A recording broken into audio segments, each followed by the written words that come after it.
زیادہ جو ہے وہ عام ہو اور اس کی عمومیت ہو. اسی لیے میرے عزیز دوستوں، پیارے مسلمان بھائیوں، آپ کو معلوم ہونا چاہیے کہ جھوٹ جو ہے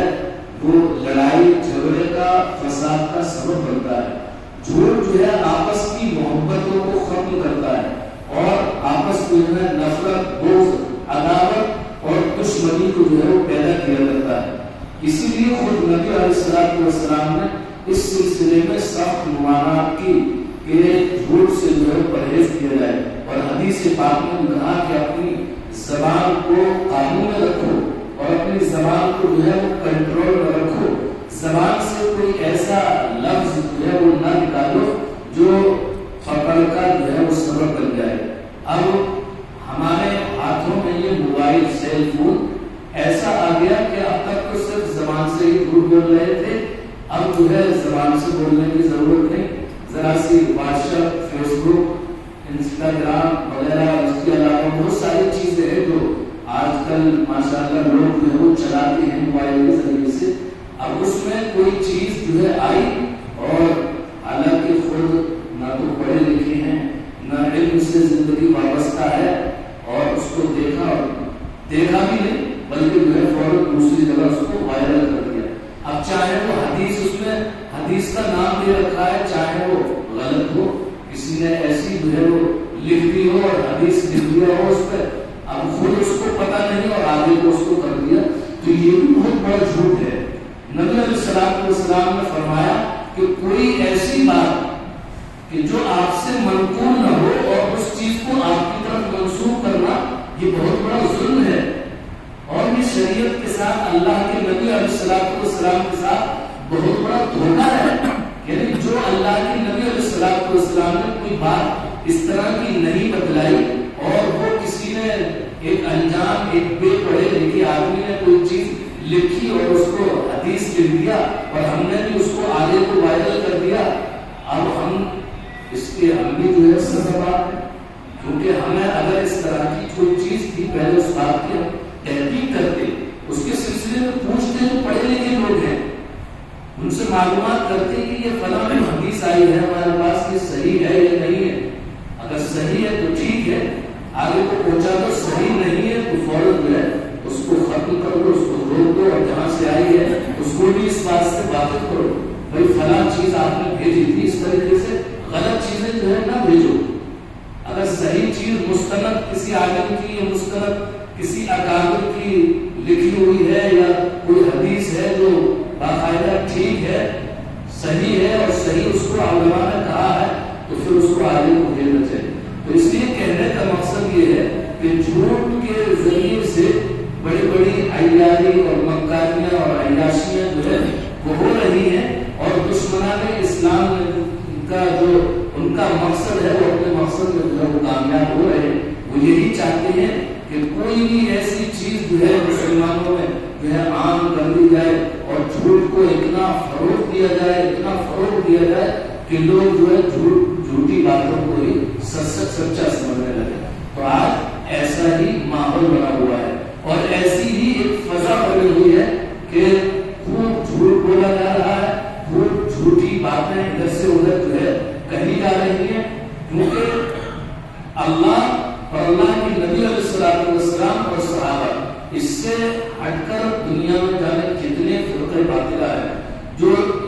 اسی بات کے پیچھے لگے ہوئے کہ اسلام کو کیسے نقصان پہنچایا جائے اور اسلام کی شرعی کو جو ہے وہ کیسے بگاڑا جائے اور لوگوں کو اسلام سے کیسے دور کیا جائے. اس لیے نئی چیزیں، نئے مکر و فریب کے ساتھ جو ہے وہ مسلمانوں میں جو ہے وہ لاتے ہیں اور ان کا دین اور ایمان بگاڑنے کی جو ہے وہ کوششیں کر رہے ہیں. اس لیے قرآن پاک نے یہی فرمایا، یا ایھا الذین آمنوا اجتنبوا کثیرا من الظن ان بعض الظن اسم ولا تجسسوا ولا یغتب بعضکم بعضا. کہ جب کوئی بات ہو، آپس کی سرگوشی ہو یا کسی بات کی تحقیق یا خبر تم کو ملے تو فرمایا اس کی تحقیق کر لو، اس کو آگے کو ایک دم جو ہے مت بولو، کسی کو بدلاؤ مت، اپنے کام اور اپنے آنکھ اور اپنے زبان کو اتنا کچا جو ہے مت رکھو. کہ کانوں سے سنا فوراً اس کی بات کا یقین کر لیا، نہیں، بلکہ اس بات کوئی بات اگر بتلائی گئی ہے تو اس بات کی تحقیق کرو، اچھے لوگوں سے معلومات کرو کہ فلاں آدمی کے سلسلے میں فلاں شخص نے یہ بات بتلائی ہے کہ واقعی ایسا ہے۔ اب اس نے بتلائی، آپ نے فوراً یقین کر لیا، آپ کے دل میں اس کی طرف سے دشمنی بیٹھ گئی، اس کی طرف سے عداوت بیٹھ گئی، آپس کی جو محبت تھی وہ محبت نفرت میں جو ہے بدل گئی، اور پھر ایسی نفرت میں بدلی کہ آگے کی نسلیں جو ہے اسی نفرت کے اندر جو ہے چلتی رہی، پروان چڑھتی رہی۔ اس لیے قرآن پاک میں اس چیز کی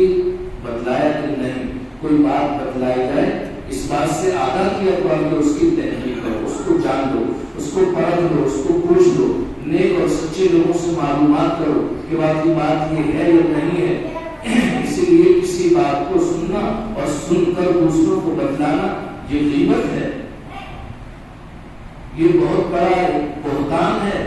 الزام تراشی ہے کہ کسی آدمی کے اندر کوئی ایسی چیز نہیں، پھر اس کو ہم جو ہے مکر اور فریب اور دھوکے بازی اس کے ساتھ کر رہے ہیں کہ اس چیز میں جو ہے ہم ملوث اس کو ٹھہرایا جس سے جو ہے وہ پاک صاف ہے۔ تو قرآن پاک کی بڑی بڑی آیتیں، بڑی بڑی صورتیں صرف اس سلسلے میں نازل ہوئی۔ حضرت عائشہ صدیقہ رضی اللہ تعالیٰ عنہ اللہ کے نبی علیہ الصلوۃ والسلام کی زوجہ مطہرہ، خود ان کے سلسلے میں اللہ تبارک و تعالیٰ نے قرآن پاک کی ایک سورت، بہت لمبی سورت جو ہے وہ نازل کی، اور ان کی برات کے سلسلے میں جو ہے وہ نازل کی، یہاں تک کہ خود نبی علیہ الصلوۃ والسلام بھی جو ہے اس سے یعنی اپنے آپ کو یعنی فری نہیں کر پا رہے تھے جب اس طرح کی منافقین نے ان پر تہمت لگانا چاہی، بہتان لگانا چاہا، اور جو صحابی وہاں رہ رہے تھے وہ ان کو حضرت عائشہ کو لے کر آئے۔ واقعہ بہت طویل ہے کہ وہ ایک قافلہ جو ہے گیا تھا، اس قافلے میں عورتیں بھی ساتھ میں جو ہے جایا کرتی تھی، ضرورت کھانے پینے کی پڑے تو وہ ضرورتوں میں کام آئے، کیونکہ ایک دو مہینے جو ہے وہ لگ جایا کرتے تھے اسلام کے عروج اور اسلام کی اشاعت کے سلسلے میں، لوگ جو ہے وہ لگے رہتے تھے۔ بہرحال ایک سفر میں حضرت عائشہ گئی، جب واپسی وہاں سے ہو رہی تھی تو ایک جگہ پڑاؤ ڈالا، پانی پینے کے لیے، نماز پڑھنے کے لیے رک جایا کرتے تھے، اپنی ضروریات حاجات پوری کرنے کے لیے، تو اسی طریقے سے رکے۔ حضرت عائشہ صدیقہ کیونکہ اللہ کے نبی علیہ الصلوۃ والسلام کی زوجہ مطہرہ تھی، وہ قضائے حاجت سے فارغ ہونے کے لیے دور نکل گئی، کیونکہ مرد لوگ بھی تھے اس لیے، اور نبی علیہ الصلوۃ والسلام کی زوجہ ہے، پورے ایمان والوں کی ماں ہے حضرت عائشہ، اس لیے وہ یہ چاہتی تھی کہ کوئی ایسی دور جگہ ملے کہ جہاں بالکل انسان کا بالکل کوئی نظر نہ آنے والا ہو، ایسا پردہ ہو، تو اس لیے وہ دور نکل گئی۔ سب لوگ فارغ ہو کر جو ہے آگے، اور قافلہ جو ہے وہاں سے روانہ ہو گیا، شروع ہو گیا، وہ لوگ جو ہے چل گئے۔ اب کسی نے یہ غور نہ کیا کہ حضرت عائشہ آئی ہے یا نہیں آئی، کیونکہ جو وہ ڈولی وغیرہ کچھ اس طرح کی جو تھی اس میں حضرت عائشہ جو ہے بیٹھتی تھی، اب بہت ہلکی عمر کی تھی، اس لیے اٹھانے والوں کو اس بات کا احساس نہ ہوا، انہوں نے یہ سمجھا حضرت عائشہ ہے اس میں، کیونکہ بہت ہلکا وزن تھا، ان کے اندر زیادہ وزن نہیں تھا، تو اس کا وہ توازن نہیں کر پایا ان کے وزن کا ہے یا نہیں ہے، انہوں نے سمجھا ہوگی اس میں۔ قافلہ جو ہے آگے کو بڑھ گیا، تو آگے کافی دور نکلا چلا گیا تو پتہ لگا کہ حضرت عائشہ اس کے اندر نہیں ہے۔ اب بڑی فکر لاحق ہوئی، اللہ کے نبی علیہ الصلوۃ والسلام نے قافلے کو فوراً روکا۔ اب اس میں ایسا ہوتا تھا جب قافلہ چلا جائے، اس چلے جانے کے بعد ایک دو آدمیوں کی ڈیوٹی اور ذمہ داری کی لڑائی رکھی تھی کہ آپ بعد میں آنا، جب پورا قافلہ روانہ ہو جائے، رخصت ہو جائے، کوئی چیز اگر رہ جائے تو اس کے بارے میں پتہ لگ جائے تو اس کو لے کر آنا۔ تو اس کے بعد میں ایک صحابی تھے، وہ صحابی جو ہے وہاں رہ گئے تھے، جب انہوں نے دیکھا حضرت عائشہ صدیقہ رضی اللہ تعالیٰ عنہ وہاں جب آئیں اور دیکھا قافلہ جو ہے وہ جا چکا ہے، بہت زیادہ پریشان ہوئی، بڑی حیرت میں پڑ گئی کہ یہ کیا ہوا۔ بہرحال وہ وہیں رک گئی، کیونکہ قافلہ جہاں سے روانہ ہوا ہے ان کو یقین تھا کہ اللہ کے نبی علیہ الصلوۃ والسلام جب دیکھیں گے تو یہی جو ہے واپس کسی کو بھیجیں گے، اس لیے یہاں سے جانا کہیں مناسب نہیں۔ وہ فوراً وہیں رک گئی، وہیں رکی، اور وہاں جو ہے ان کو نیند آ گئی، لیٹ گئی ایک چادر اپنی اوڑھ کر۔ بہرحال ایک صحابی جو بعد میں جانے والے تھے وہ پہنچے، انہوں نے دیکھا کہ یہ تو حضرت، کیونکہ وہ پہلے تو پہچان نہیں پائے لیکن کچھ تھوڑی سی جھلک لگی، پہچانا کہ حضرت عائشہ صدیقہ رضی اللہ، اللہ اکبر اللہ اکبر اللہ، اس طرح کی کلمہ انہوں نے پڑھے اور اپنے اونٹ کو جو ہے انہوں نے بٹھایا، اور بٹھانے کے بعد حضرت عائشہ صدیقہ کو اس پر بٹھایا۔ وہ بیٹھنے خود وہ اونٹ کی بہار پکڑ کر جو ہے پیدل جو ہے وہ چلتے رہے، خود نہیں بیٹھے۔ جب وہاں پہنچے تو منافقین جو ہے پورے لگے ہوئے تھے اور وہ چاہتے تھے کہ اسلام کی کیسے شبیہ لڑے اور اسلام کے خلاف کوئی ایسا شوشہ ہمیں ملے کہ اسلام کی شبیہ خراب ہو، اسلام سے لوگ برزن ہو۔ انہوں نے بہت بڑا موقع ملا حضرت عائشہ صدیقہ رضی اللہ تعالیٰ عنہا پر، انہوں نے یہ بہتان تراشا اور کئی آدمیوں کی ہے اس سلسلے میں انہوں نے نام لیے، ان پر جو ہے الزام لگایا۔ بہرحال اللہ کے نبی علیہ الصلوۃ والسلام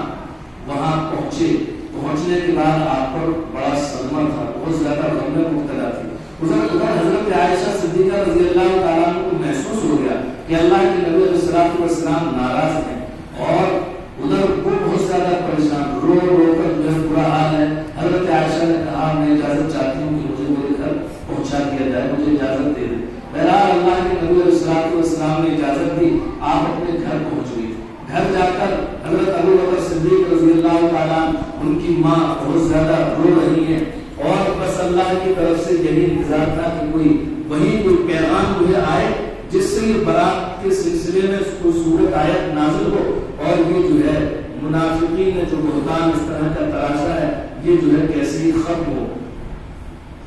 بہت زمانہ جو ہے گزرتا رہا اور اسی پریشانی کے عالم میں رہے، یہاں تک کہ اللہ کے نبی علیہ الصلوۃ والسلام وہاں گئے، دیکھا حضرت عائشہ سجدے میں پڑی ہوئی اور زاروں قطار جو ہے وہ رو رہی ہیں۔ اللہ کے نبی علیہ الصلوۃ والسلام پر وحی نازل ہوئی اور یہ آیات جو نازل ہوئی۔ اللہ تبارک و تعالیٰ نے آپ کی برات کا جو ہے اعلان فرمایا۔ تو بہت لمبا طویل قصہ ہے، مختصر یہ ہے کہ اللہ تبارک و تعالیٰ نے اس سلسلے میں جو ہے پوری سورت جو ہے وہ نازل کی۔ اللہ کے نبی علیہ الصلوۃ والسلام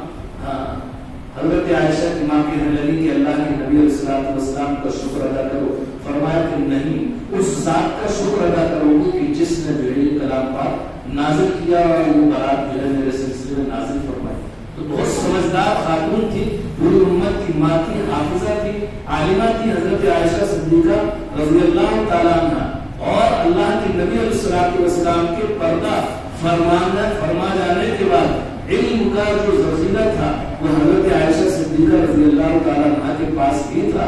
اور بڑے بڑے صحابہ،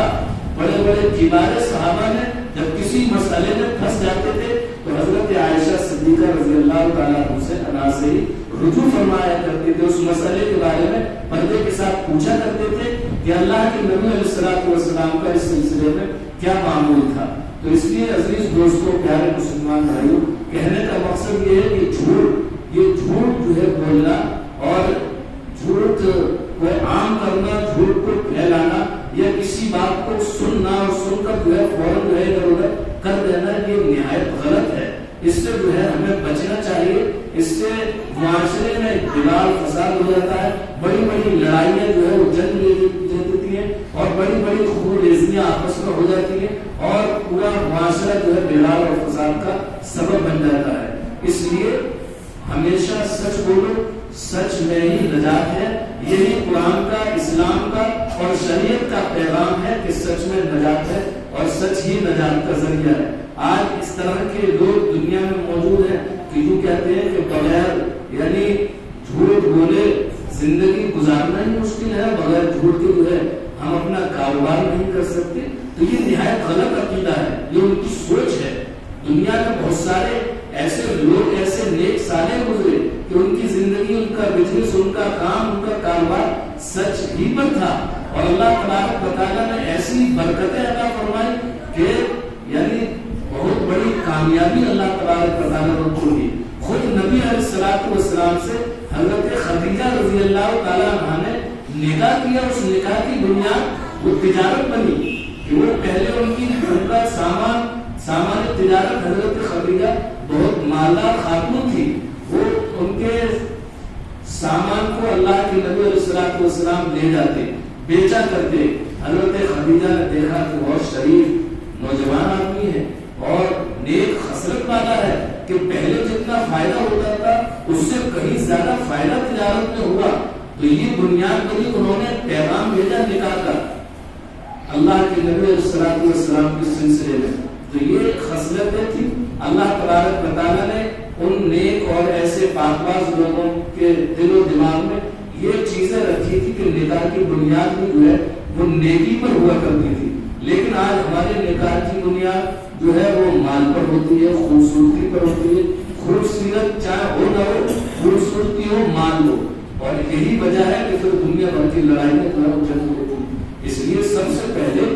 نکاح کا مسئلہ ہو یا کسی اس کے علاوہ کوئی نہیں، نیکی کو ہمیشہ جو ہے انسان کو دیکھنا چاہیے، نیک اور صالحیت جو ہے اس کو جو ہے مقدم رکھنا چاہیے۔ اللہ تبارک و تعالیٰ معاشرے میں سچ اور سچ جیسی صورتیں پیدا فرمائے، اور جھوٹ سے اور اس طرح کی غیبتوں سے ہم سب کو پرہیز کرنے کی توفیق عطا فرمائے۔ وآخر